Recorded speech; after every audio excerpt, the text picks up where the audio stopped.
व्यापारी को हटा देंगे, व्यापारी को धमका देंगे, दुकान में जाके छुट्टे बैठेंगे, उससे पैसे वसूलेंगे, ये सब चीज का हम घोर विरोध करते हैं। अगर किसी का कोई इश्यू है तो संविधान है, पुलिस है, वो लोग पुलिस के पास जाएं, पुलिस बात करेगी, जो कल्प्रेट होगा उसके ऊपर पुलिस कार्रवाई करेगी। लेकिन इन लोगों ने कानून को अपने हाथ में ले लिया है, कानून को अपने हाथ में लेके और व्यापारियों का उत्पीड़न कर रहे हैं। इन्होंने अपनी ऐसी इमेज बना ली है कि कल किसी व्यापारी की दुकान पे चले जाएंगे तो व्यापारी डर के बैठ जाए। व्यापारी ने आज के जमाने में चूड़ियां नहीं पहन रखी, व्यापारी इस प्रदेश की अर्थव्यवस्था को चला रहा है, व्यापारी टैक्स देता है तो सैलरीज मिलती हैं।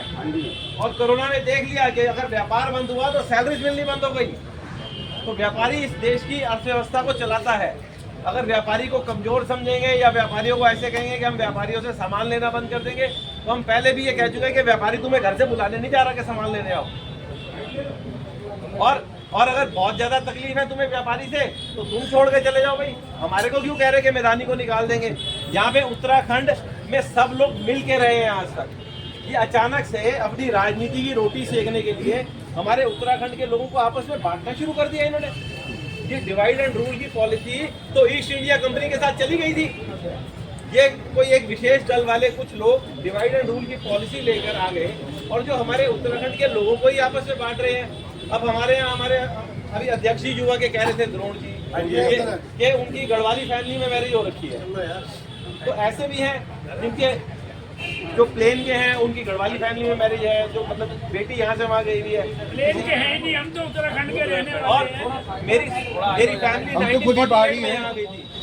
हम सब उत्तराखंड के हैं। ये प्लेन पहाड़ कहाँ से आ गया हमारे बीच? ये कौन लोग हैं जो हमारे को बांटने का काम कर रहे हैं? इनके ऊपर कार्रवाई बेसिक बहुत क्लियर है। जितना भी व्यापारी यहाँ पे आया, अधिकांश व्यापारी देहरादून का जन्मा हुआ है, देहरादून में शिक्षा ग्रहण करी है, देहरादून में बड़ा हुआ है, अपने बच्चों की शिक्षा यहीं करी है, उन्होंने अपनी शादी यहीं करी है, अपने बच्चों का पढ़ाया लिखा यहीं पे है।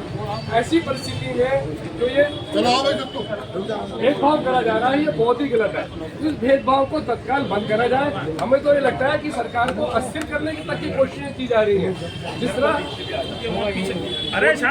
बढ़िया चल रहे हैं, उनको कहीं ना कहीं अस्थिर करा जाता है कि गलत बातें बोली जाती है। वही मुद्दा यहाँ उत्तराखंड में भी उठ गया कि साहब ये क्षेत्रवाद का जो मुद्दा उठा है, हम इसकी सभी व्यापारी अन्य क्षेत्रों में भर्त्सना करते हैं, निंदा करते हैं। हम यहाँ पे ये भेदभाव नहीं चाहते, किसी भी कीमत पे यहाँ भेदभाव नहीं चाहते। हम 25 साल से यहाँ शांति से रह रहे थे। हम व्यापारी में से किसी ने ये मुद्दा नहीं उठाया, हम व्यापारियों में से किसी ने ये मुद्दा नहीं उठाया। जो ये मुद्दा उठा, जिनने अस्थिर करने की कोशिश करी सरकार को, ये उन लोगों के द्वारा मुद्दा उठाया है। उसकी जांच करी जाए और कड़ी कार्रवाई करी जाए, कड़ी से कड़ी कार्रवाई।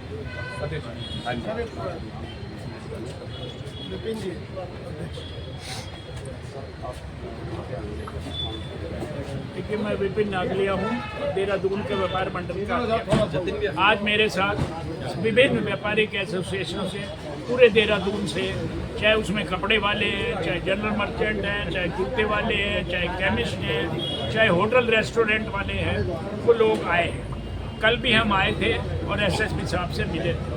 पिछले 15-20 दिन से हमें एक महीने से देखने में आ रहा है कि कुछ गिनती के चंद लोग हमारे प्रदेश का माहौल खराब कर रहे हैं।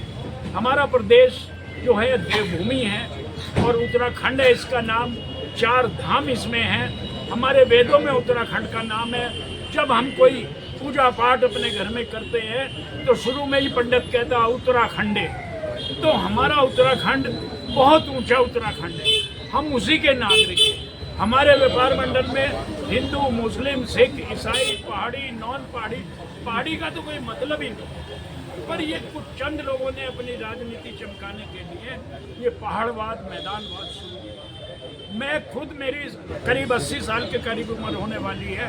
मेरी पैदाइश देहरादून की है, मेरे पिताजी की पैदाइश देहरादून की है। हम 150 साल से भी ज़्यादा से आ रहे हैं। तो क्या आज हम बाहर के हो गए? हमारा किसी से कोई वैमनस्य नहीं है। हम लोग समझदार लोग हैं। हम प्रदेश की सोच रहे हैं, अपनी नहीं सोच रहे। हमें कोई बहुत ज़्यादा चिंता की जरूरत नहीं है। अगर बिल्कुल ही सिर पे पड़ेगा तो वो उसको भी हम निपट लेंगे।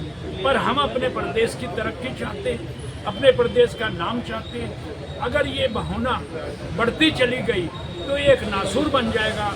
और आने वाले समय में शासन हो, प्रशासन हो, यहाँ की जनता हो, यहाँ का विकास अवरुद्ध हो जाएगा। तो आप हिंदुस्तान में और दूसरे प्रदेश हैं, मैं किसी का नाम नहीं लूँगा, जहाँ इस तरह का बात चला वो प्रदेश पिछड़ते। तो हमारा इसमें किसी से किसी के ऊपर कोई दोष या कुछ नहीं है। सबसे पहली बात तो ये है कि हम एसएसपी साहब का धन्यवाद करना।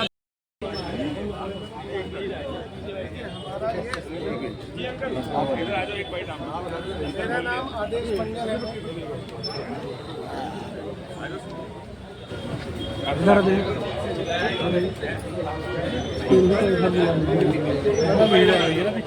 हाँ तो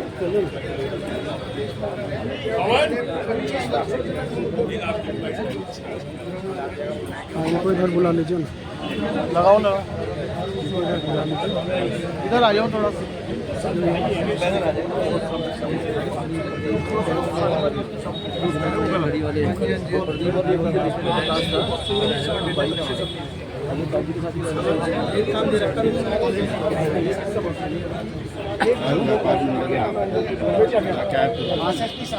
भाई साहब, जिस तरीके से व्यापारियों को धमकाया जा रहा है और हमें लगता है कि इस मामले में लीपापोती की जा रही है। हमारी ये मांग है कि ये लोग पकड़े जाने चाहिए जो हमारे उत्तराखंड के माहौल को खराब कर रहे हैं। ये जानबूझ के हमारे व्यापारियों में ऐसे संदेश भेज रहे हैं, ऐसे सोशल मीडिया पर पोस्ट डाल रहे हैं, भड़काऊ पोस्ट डाल रहे हैं कि अगर व्यापारी भड़क गया तो यहाँ पर उग्र आंदोलन हो जाएगा। तो हम यहाँ पे ये मांग करने के लिए आए हैं कि ये लोग जो हमें भड़का रहे हैं, हमारे को तंग कर रहे हैं, और जिस तरीके से वहाँ पे पैसों की मांग हुई पिरामिड के यहाँ, तो इस चीज़ का हम विरोध करते हैं। ऐसे लोगों पर कार्रवाई होनी चाहिए। आप राजकोट व्यापार एक स्टेटमेंट और दे दीजिए। आप लोगों ने अपने संगठन को जो यहाँ पे बुलाया था कि हम लोग मिल करके एसएसपी साहब से बात करेंगे या उनसे कुछ डिमांड करेंगे। बिल्कुल, हम लोग यहाँ से तब तक जाएंगे नहीं जब तक यहाँ पे कप्तान साहब नहीं आएंगे, और कप्तान साहब के सामने हम अपनी बात को रखेंगे और ऐसे लोगों के ऊपर सख्त कार्रवाई की मांग करेंगे। हम ये नहीं चाहते कि ऐसे मामलों में केवल रिपोर्ट दर्ज करके लीपापोती करके छोड़ दिया जाए। परंतु आपके संगठन में भी बहुत कम लोग आए हैं, तो और लोग क्यों नहीं आ पाए हैं या उन्हें आप क्यों नहीं जुटा पाए हैं? ऐसा है, ऐसी बात नहीं है कि हम आज हमारा शांतिपूर्ण प्रदर्शन था। हम लोग शांति प्रिय लोग हैं। हम ऐसे नहीं है कि यहाँ पर आकर हंगामा करने लग जाए और यहाँ के माहौल को खराब करें, लेकिन अपनी मांग रखनी बहुत जरूरी थी। इसीलिए हमने यहाँ पे एक सांकेतिक प्रदर्शन करा है और इस बात की मांग करी है, और यदि हमारी इस मांग को सुना नहीं गया तो आगे हम उसमें और उग्र आंदोलन करेंगे। जरूरत पड़ी तो देहरादून बंद का आह्वान करेंगे।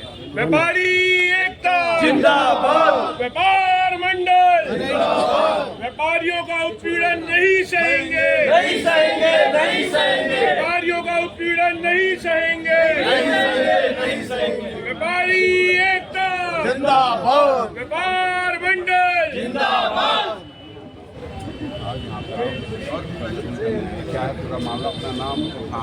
मेरा नाम है गुरभेज सिंह।